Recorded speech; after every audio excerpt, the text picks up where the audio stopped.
Welcome back, everybody, to episode 12 of Nosebleeders. I'm with Andrew, like usual. Just a fair warning, the Illinois game is on, so I might look a little preoccupied, but we got you all the winners this week. We can first, I guess we can just hop straight into hoops. We got like 14 games this week in college basketball. We're going to kick it off with Butler, Seton Hall. I'm going to start with you on this one because I'm interested what you have to say because Seton Hall's been hot. Yeah. So Seton Hall's been hot. Butler sort of been a little tailing off. Spread is out for this one, actually. Seton Hall is opening at -6.5. Seton Hall and Butler played last month.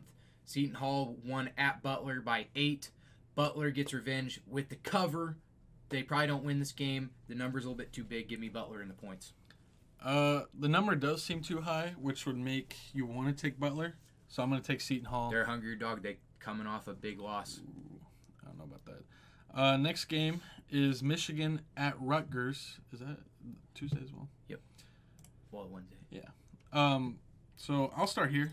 Michigan, all of a sudden, is in the realm of the top 5 best Big Ten teams right now. Rutgers at home, undefeated. Rutgers -1 is the opening line. I'm going to take Michigan. Michigan will cover this number. They're the better team. Rutgers picks up their first loss at home. That's bold. Rutgers just finds ways to win at home. The rack is bumping on game day. Rutgers stays undefeated at home. Take them, money line and the points, whatever. Rutgers wins this game. Next game, Indiana at Minnesota. Their line is out. Minnesota -6.5. Is that correct? Yeah. Minnesota is favored 6.5 points. Shit. Yeah, that changes everything. That's way too many points. I had Minnesota covering, but that's too many points. I'm taking Indiana in the spread. I had Minnesota as well. Look, that doesn't change. Indiana on the road is... I think they have as many road Big Ten wins as Northwestern does. Northwestern has 1 Big Ten win. They're shit on the road. They are terrible on the road. Take Minnesota in the points. Indiana is terrible. They're bad. So I don't think their woes get over. Minnesota picks up a big conference home win. All right. Next game on the slate is Ohio State at Iowa. Ohio State now finds himself ranked for the first time this year, right? No, they were definitely ranked before. They were ranked they were number 2 in the country. Yeah, in the forgot. For the first time in weeks. Iowa at home. Good basketball team at home. But I will take Ohio State in the points. Iowa will be favored quite a bit in this game, so I will take Ohio State in the points. Also because I hate Garza and his life and everything about him. One thing that has just killed hot teams in the Big Ten so far is road games. That doesn't change. Iowa wins big, exposes Ohio State as the frauds that they are. Take Ohio State. Next game. Take Iowa. I misspoke. Michigan State at Nebraska. Nebraska's 2-12 in the Big Ten. Michigan State coming off a big road win at Illinois. And a bad They shouldn't have won at all to start with because Iowa would have made that shot if it wasn't for the general managers of Illinois to wipe down the floors after the timeout that they had on the court. You wipe down the sweat, get it off the court. That's what happened. No one wants to talk about it. He's under fire. I'm going to take Nebraska in the points. They won't be favored. Michigan State is always favored on the road, and they cannot cover. They have not covered a road game in maybe 5 games. Take Nebraska in the points. Michigan State is going to be favored just huge here. I'm talking like 7.5, 8.5 points. Take them. Nebraska sucks. Cock and balls. They're terrible. Take Michigan State. We've had a lot of different picks so far. And I have the better record in the year. So there. Next game is Kansas at Baylor. Baylor 12-0 in the Big 12. They're one of the best teams at covering the spread at home against ranked teams and all that. They really good resume. I'll take Baylor. This is easy. Kansas, not the better team, especially going to Baylor, so I'll take them. This one's going to be game of the year. I think, in college basketball. It's hard. This game's difficult to choose. I'm going to take Kansas specifically in the points in case they favor Baylor too much. I don't see them doing that. I see Baylor minus 2.5. I still think it's going to come down to the last possession. Give me Kansas in the points. All right. Next game is, what is it? Michigan at Purdue. So these teams are ranked, yeah. I'll start with you then. Who do you like? Okay, Michigan at Purdue. Michigan will be coming off of a loss at Rutgers. Purdue has their longest win streak is 3. Their longest losing streak is 2. They're coming off. They're going to lose tonight against Wisconsin. See, they cover tonight against Wisconsin, but they pick up a big win at home against Purdue. Michigan has not looked good on the road. Mackey is crazy. Give me Purdue in the points. I think they'll probably be favored. Give me Purdue. Michigan is the hottest team in college basketball. They have no reason to lose this game. Michigan in the points. Purdue at home, just not what they used to be. Michigan will win and cover this Purdue game. is literally, they win and lose. They win a game and then lose a game. They're going to lose against Wisconsin. They're going to beat the shit out of Michigan. No, they're Yes. not. Next game is Oregon at Arizona. Oregon ranked 14th, Arizona 24. I'll start here.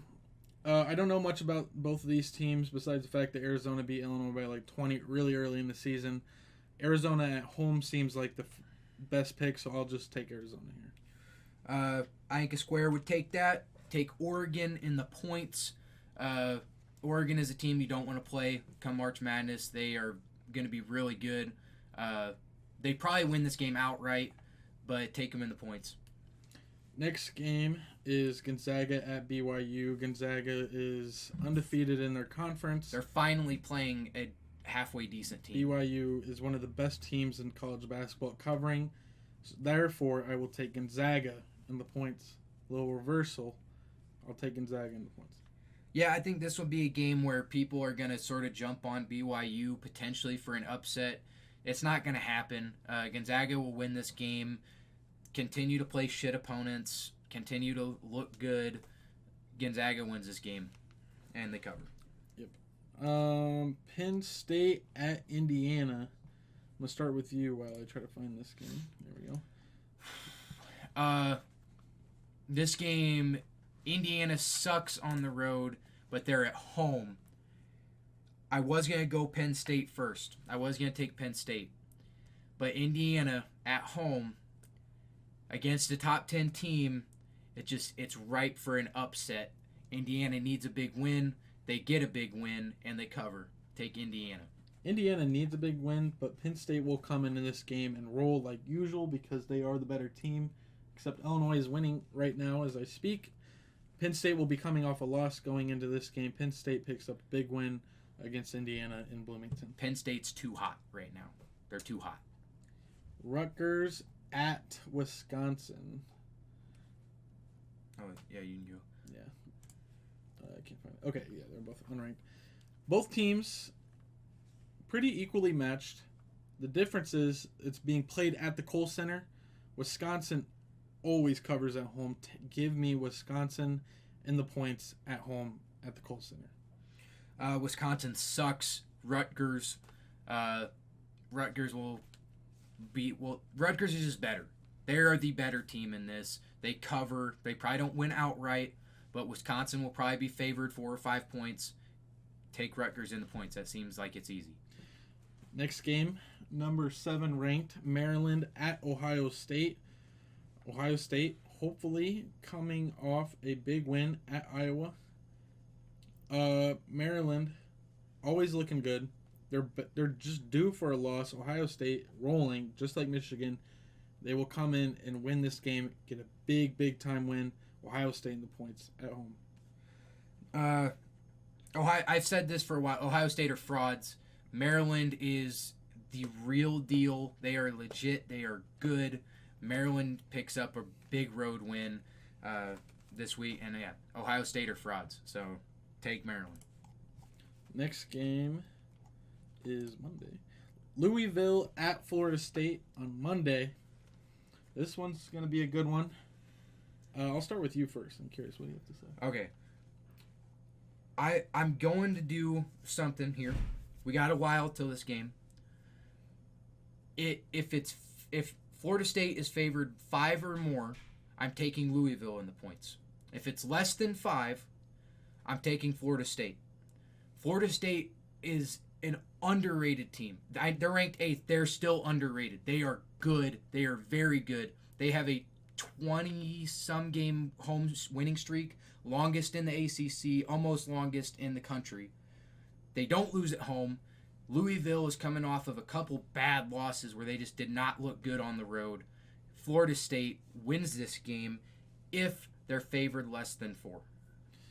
Louisville is a Final Four team. They have no reason to lose to this trash basketball team. Watch Florida Louisville State. in the points. I have Louisville in the points. They cover, and they probably win outright. Next, Nebraska. Okay, I'm changing. Just Florida State. I don't care what the spread is. Florida State covers anything in this game. Is this on Tuesday? No, that's on Monday also. I can't find it. Next game is Nebraska at Illinois. I'll start with you since I can't find it. This game's simple. Nebraska, they're a joke. Illinois in the points. Yeah, Illinois, win or lose, coming off this Penn State game that I'm watching. Illinois will be the hungrier dog. They need a big time win. They will win this game no matter what. In the cover, they will also cover because Champaign hopefully will still be packed. It should be sold out like usual. Hopefully. It will be a Monday night, but give me Illinois in the points. They cover. So that was it for college basketball. Now time to roll into the NBA. There are 5 games for the NBA that we picked out. The first one we want to talk about is the Nuggets at Thunder. So I'll start with you there. Who do you like? Is it spread out for that one? It's not tomorrow. Well, Friday. Okay, no. These games aren't starting until Friday because of the All-Star break. Nuggets at Thunder. Give me the Nuggets. Yeah. Give me the home team, Thunder. They cover. They're the second best team in the spread, so give me the Thunder and the points. Next game is 76ers at the Bucks. Start with, yeah. Who do you like? 76ers at the Bucks. 76ers 9-19 on the road. Dysfunctional shit team. The Bucks are better. The Bucks are going to be fresh. Giannis is going to want to avenge an All-Star game loss because he's that competitive. Bucks steamrolled the Sixers here. Pretty sure that'll be their second game back, but I will also take the Bucks. Yeah, they have a game right here, but they're going to steamroll the. Yeah, just give me the Bucks and the points as well. Next, Rockets at the Jazz. The Rockets are 5-12 on the road, and Jazz are 20-5 at home. That's why I will take the Jazz and the points. Jazz cover. I'm gonna take the Jazz as well. Small ball Rockets aren't gonna be able to match up with Rudy Gobert in the paint. It's gonna be over before it starts. Give me the Jazz. Celtics at Lakers. ABC on Sunday night. 2:30. I'm going to take the Lakers here in the points. I think the Lakers are hungry. They'll turn their season around in the second half of basketball. Give me the Lakers in the points. Yeah, I'll take the Lakers too. Celtics are hot right now, but, coming off the All-Star break, LeBron's not going to lose his first game. He's not going to lose to the Celtics either. Last game, Pacers at the Raptors. I'm going to start here. I've taken the home team 4 times in a row. And we're going to make it 5. 5 times in a row. Raptors win and cover against the Pacers. I'm going to take the Pacers to cover here. I don't like them to win this game, but I think the Raptors will be favored a stupid amount, like 7-8 points. Give me the Pacers to cover. All right. Now we can go into the XFL.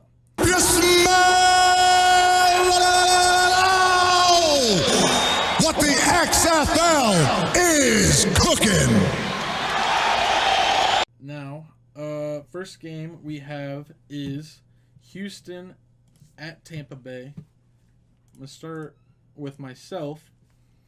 The Roughnecks are favored 6 points in this game, and the total set at 45.5. I'm not comfortable with giving you a total, but I got you a winner. Houston -6. They beat the worst team in the XFL, which is the Tampa Bay Vipers.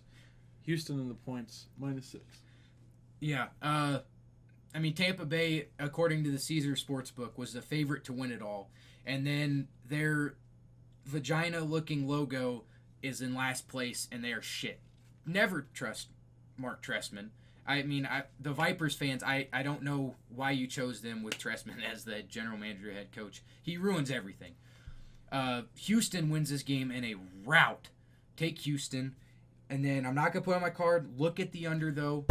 You've hit the total every time last week. No, I didn't. I went 1-3. Okay. Look at the under. Unders have been hitting like wildfire in the XFL. Look at the under here. All right. Next game we have is Dallas at Seattle, Saturday at 4 o'clock.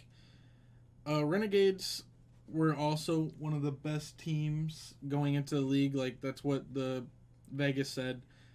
But this just, like, Dallas -4.5 is bait. It is bait. 4.5 is just, it's bait for you to take Dallas in the points, which is why I'm going to take Seattle in the points. I think they're a better football team than people expected. I think that it's a little bit of bait. Also, I think that Seattle fitting in that looks very well. That's exactly why I'm going to take Dallas. I think they're going to discover a little bit more. They got Jones back as their quarterback. This last week was his first game. I think Dallas goes into Seattle and they cover. The points, that's not a whole lot of points to cover. So, all right. Next game is New York at St. Louis. St. Louis has their first home game. They already sold out their whole tickets in the Dome. I really wanted to go to this game, but I didn't have anyone to come with me. Also, I am working. I'm pretty sure, probably. New York is coming into this game as 9.5 underdogs. St. Louis is favored a ton. The over-under is set at 40.5. First, I'm going to give you the over 40.5. Next, I'm going to give you St. Louis in the points. 9.5 it's enough points. St. Louis is the better team. They win and cover at home. This place is going to be bumping with St. Louis fans. They're hungry for some football in the St. Louis area. St. Louis in the points.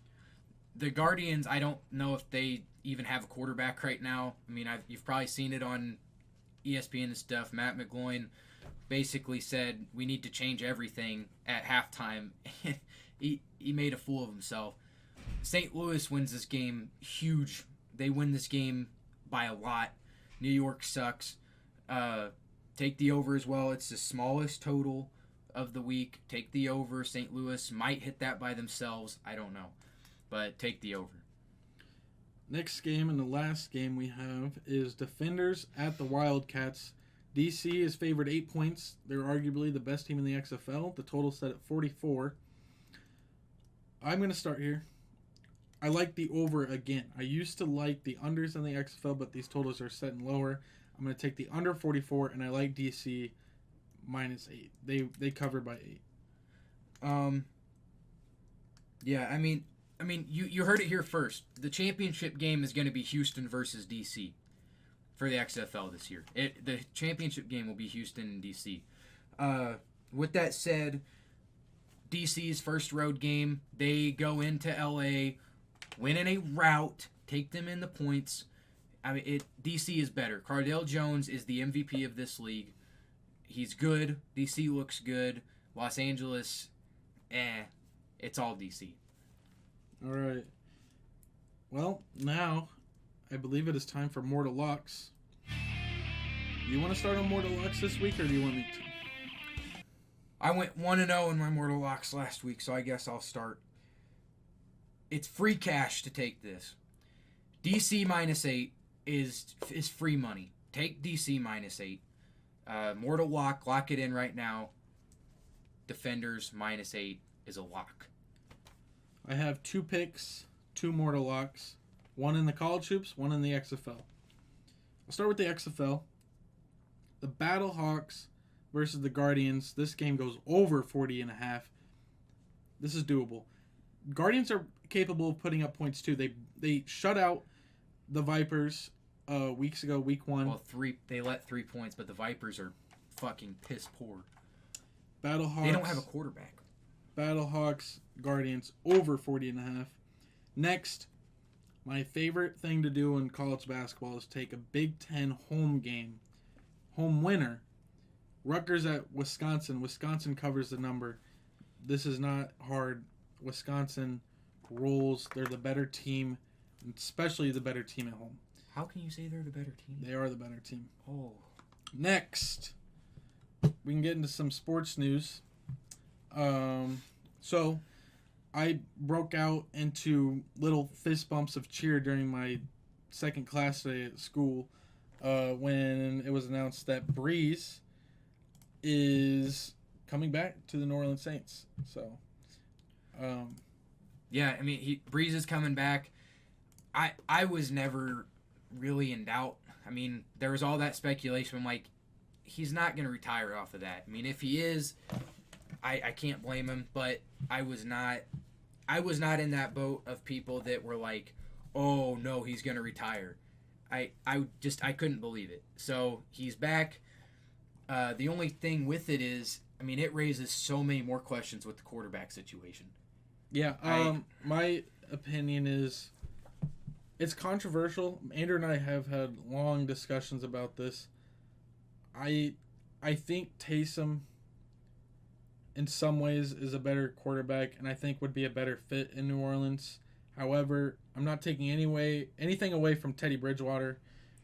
He's going to be the future of some organization, and any team besides the NFC South, wherever he goes, I will be cheering for Teddy Bridgewater. Hope he succeeds, obviously. He went 5-0 in New Orleans. I mean, he can't... That's great. Breeze, without a doubt, better quarterback coming back. Taysom Hill, I hope he stays our backup quarterback, but there's a chance... Is Taysom under contract or no? I was trying to think about that. Can't remember. Because a team could pay this guy $20-30 million. Like, it's not out of question. This is my take on that. I disagree. I think that Taysom Hill has too many question marks as a quarterback. As a football player, he has no question marks. He can play anywhere. But for a quarterback and long-term success, Bridgewater has to be your man, in my opinion. He came in, had success just plugging him in right for Breeze. I think Bridgewater is more of a proven quarterback. I would want him more than Hill. Hill is great, but I don't see him as just a quarterback that works in the NFL. And that means everywhere. I don't know if he'll be a quarterback in the NFL. Mm-hmm. He's not. I don't know. He's that player that you can put in anywhere, but with the way the quarterbacks have been in the NFL, I don't know a team that would pick him up. And if they do, they wouldn't be a good team. So I think, if anything, if Hill wants to get a chance at a starting quarterback, I'm sure somebody will pick him up. Sign Bridgewater and trade Hill, is my opinion. Get draft picks for him. But I don't. I think that Payne's going to have a long discussion with. I always forget the owner's name. Loomis. Her. It'll be interesting. I don't know when all that. It's going to be after the draft, right? When all this. Yeah, it'll probably be after the draft. I mean, I don't know how all that works, really. I think somebody's going to pay Bridgewater before they pay Hill, too, is the other thing. Oh, definitely. But my opinion is I think Taysom would bring more.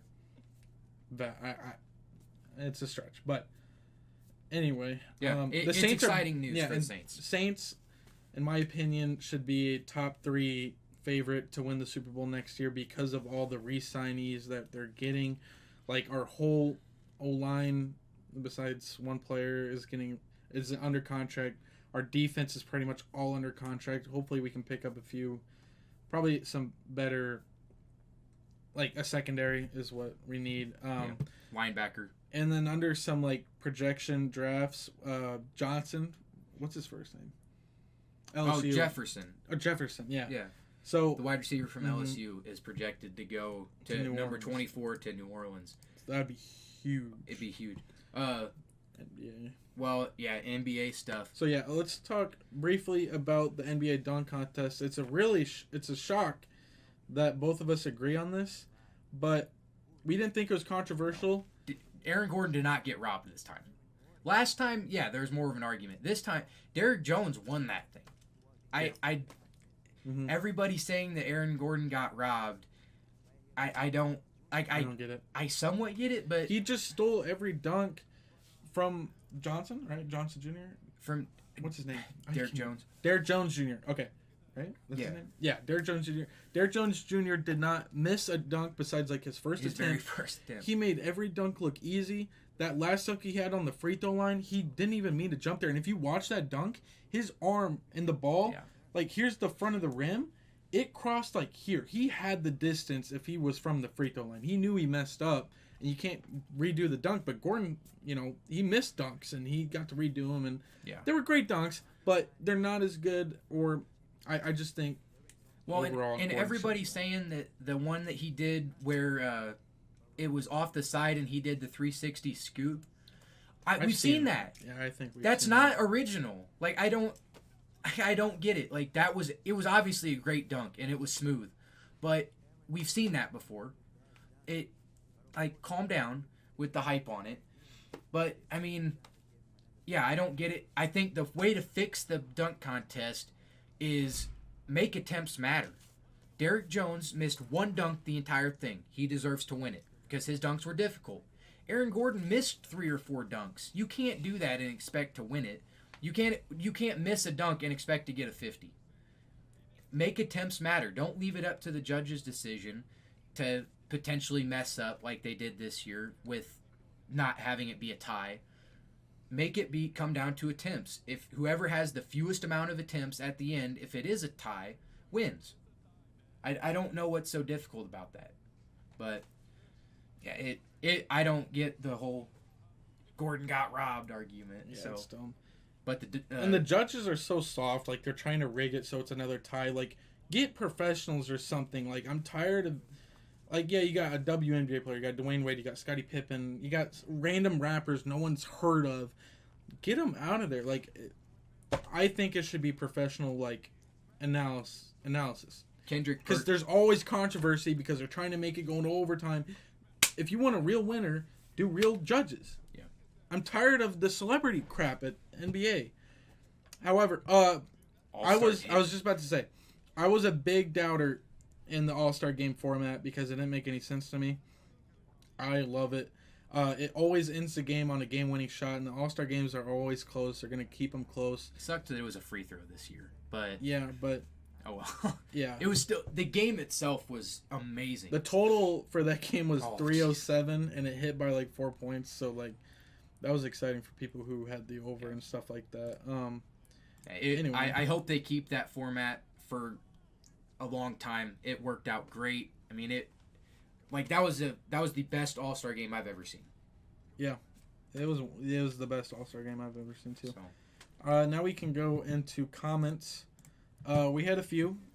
First one we want to address is Keller Burke saying #FadeSwanee2020. This is a great comment. I'd like to see more of this in my comment section. Fade me. If you fade me, you have losing weeks. Yes, you do. You have. I'm positive in the show. I went 11-10 last week. So if you fade me, you go 10-11. You go down like a half unit. You still lose. You still lose. Anyway, I don't get that. Just because Indiana fucking sucks, don't get on my ass about it. Tell Indiana to get better. That Benji kid sucks anyway. Keep him gone. I agree. He's always gone at his little pretty boy frat chapter crap. He likes kissing his business partners and stuff.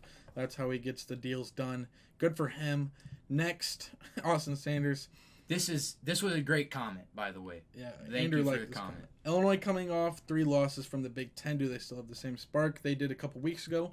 Do they still have your Final Four pick? Kofi has been genuinely garbage. Got a 7-footer over the past 6 to 7 games and had hardly been carried by the guards. Thoughts?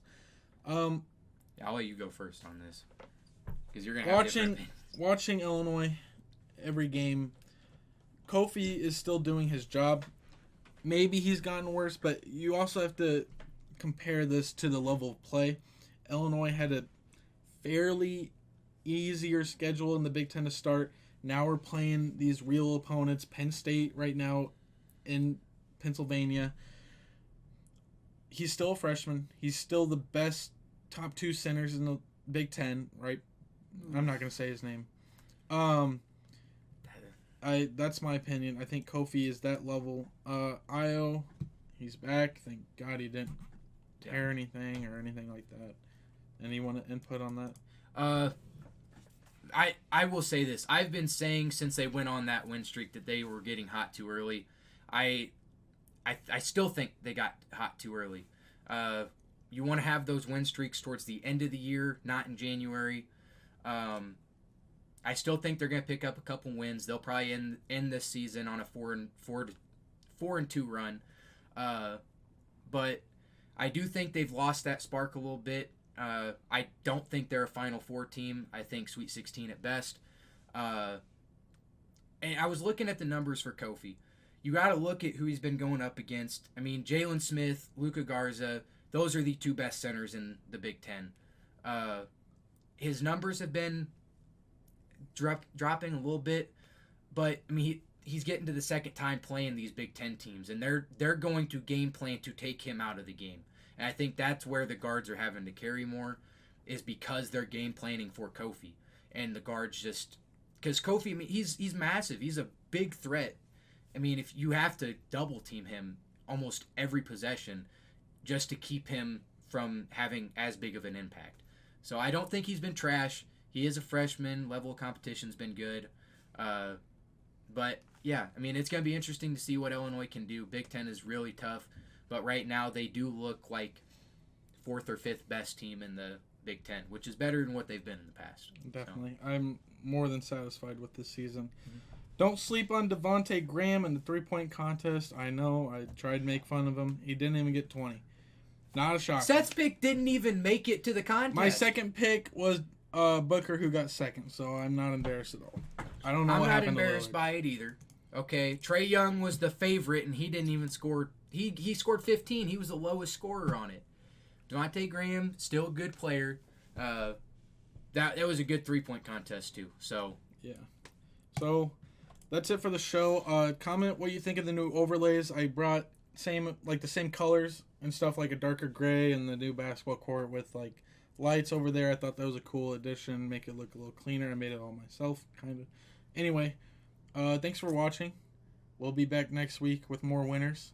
Andrew and I had a lot of different college basketball picks, so yeah, it's gonna be interesting. I'm gonna leave a link. Should we do the action app thing? I haven't been doing that, so okay, never mind. We'll bring it in eventually, I think. Never mind. Disregard what I said. We'll be back next week with more winners from me, less from Andrew. Yeah, we'll be back next week. Have a good weekend. It tastes good like soul food.